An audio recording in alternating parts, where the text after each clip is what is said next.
Wax Rich here, and right now we're going to talk about one of maybe the most important tools in any musician's arsenal, and that is the bit of theory that is kind of rooted in the circle of fourths or fifths. If you've heard of it, there's a good chance you've heard of it, called the circle of fifths. And that's really maybe the most common way to refer to what I'm talking about, but there is also it being a circle. You can go either clockwise or counterclockwise, and that changes whether you're talking about the circle of fourths or fifths. And what that is basically is, you'll see in the diagram that is attached, that it's basically a circle that outlines all the key signatures in music. So there are 12 notes in music. If we're talking about guitar, you can think about it pretty easily. Like, you know that open 6th string is E, and the 12th fret 6th string is E. So there's 12 notes in between there.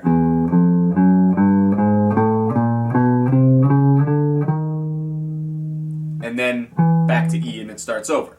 And so each one of those notes has a key signature.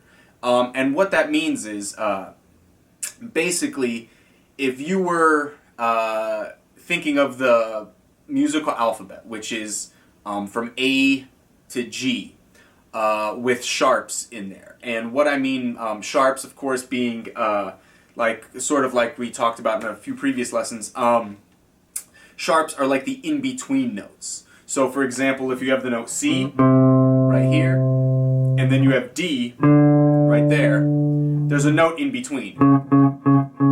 That would be C sharp or D flat. It's the same note. It just depends how you look at it. So a sharp is 1/2 step higher than the note you're talking about. C sharp is 1/2 step higher than C. And D flat would be 1/2 step lower than the note you're talking about. So D flat would be 1/2 step lower than D, but they are the exact same note. And so E and B are the only notes that don't have sharps. So there's no E sharp, there's no B sharp.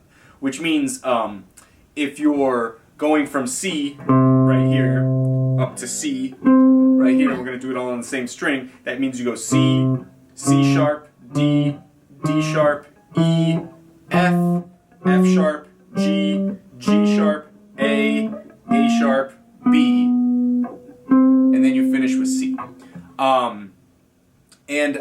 So that kind of gives you like all the general notes that you have in music, and for each one of those is a key signature.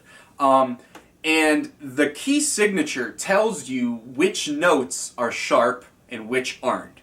So just really quickly, like a brief introduction, the key signature for the key of C. So if someone says, "Oh, hey, we're going to play a blues," or "We're going to play the song and it's in C major," whatever. It doesn't matter what song it is. Then you know that C major is sort of, C is the home chord or the home note for that song. And if you look on the diagram, the key signature for C major has no sharps and no flats, which means that they're all just plain letter name notes. So that would be like the equivalent of all the white keys on the keyboard or on the piano, which means that in the key of C you just have C, D, E, F, G, A, B, and then back to C. But there's no sharps and no flats. And as you go through the circle of fifths, you'll see that each key signature has a specific number of sharps and flats. And those tell you which notes obviously have to be sharp within that key.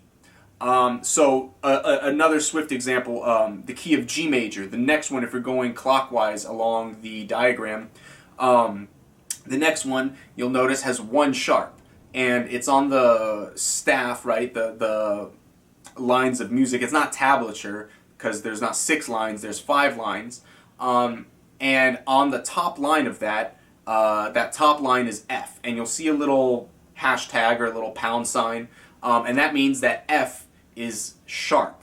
So whenever you're in the key of G, you play all regular note names except for F. F is always sharp, and it doesn't matter which F you use, it's always sharp. So if you're playing